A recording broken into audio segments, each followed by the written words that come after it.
ধরুন আপনি কাউকে প্রথম দেখেই পছন্দ করে ফেললেন, কারণ কি সুন্দর মুখ, আকর্ষণীয় চেহারা, পরিপাটি লুক, এগুলো আপনাকে মোহিত করে ফেলল। কিন্তু কিছুদিন পরে যখন তার সঙ্গে কথা বলতে শুরু করলেন, তখনই বুঝলেন তার ব্যবহার খারাপ, কথাবার্তায় রুক্ষতা, মনটা অহংকারে ভর্তি। তখন ধীরে ধীরে সে আকর্ষণ মিলিয়ে গেল, আগ্রহ হারিয়ে গেল। বন্ধুরা, এটাই বাস্তবতা। আসুন তাহলে জেনে নেওয়া যাক কেন এমন হয়। কারণ আমরা প্রথমে প্রেমে পড়ি মুখের সৌন্দর্যে, কিন্তু সারা জীবন মুগ্ধ থাকি হৃদয়ের সৌন্দর্যের কাছে। একটা গভীর সত্য কথা আছে, চেহারা একদিন পুরনো হয়, সৌন্দর্য ফিকে হয়ে যায়, কিন্তু সুন্দর মন সারা জীবন মানুষের মনে জায়গা করে যায়। বাস্তব উদাহরণ দিলেই আপনারা বুঝতে পারবেন। দেখবেন অনেক সাধারণ মানুষ আছেন যাদের ব্যবহার এতটাই ভালো যে সবাই তাদের ভালোবাসে।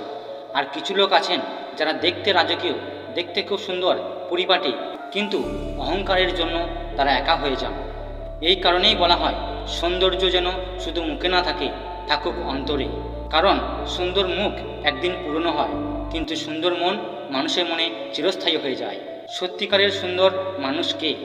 সে যে সুন্দর কথা বলে, সে যে সবাইকে সম্মান দেয়, সে যার ব্যবহার দেখে মানুষ বলে এই মানুষটা কতই না আলাদা।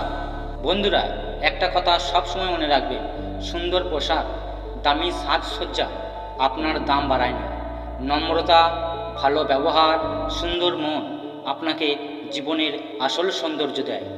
আর শেষ কথা হলো, আপনি যদি সত্যিকারের সুন্দর হতে চান, তাহলে আয়নার সামনে নয়, নিজের অন্তরের সামনে দাঁড়ান। নিজের আচরণ, ব্যবহার সুন্দর করুন। মুখের সৌন্দর্য সবাই ভুলে যাবে, মুখের সৌন্দর্য সবাই ভুলে যাবে, কিন্তু মন যদি সুন্দর হয় তাহলে সবাই আপনাকে মনে রাখবে আজীবন। বন্ধুরা, এই কথাগুলো যদি আপনার মনে একটুকু দাগ কেটে থাকে তাহলে অবশ্যই কমেন্ট করবেন। আর যদি এই ভিডিওটি ভালো লাগে অবশ্যই অন্যদের সাথে শেয়ার করুন, আর এই ভিডিওটি লাইক করুন। আর এমন ধরনের আরও ভিডিও দেখার জন্য এই চ্যানেলটিকে সাবস্ক্রাইব করতে ভুলবেন না। ভালো থাকুন, সুন্দর থাকুন। আর এই ভিডিওতে আপনার মূল্যবান সময় দেওয়ার জন্য আপনাকে অসংখ্য ধন্যবাদ।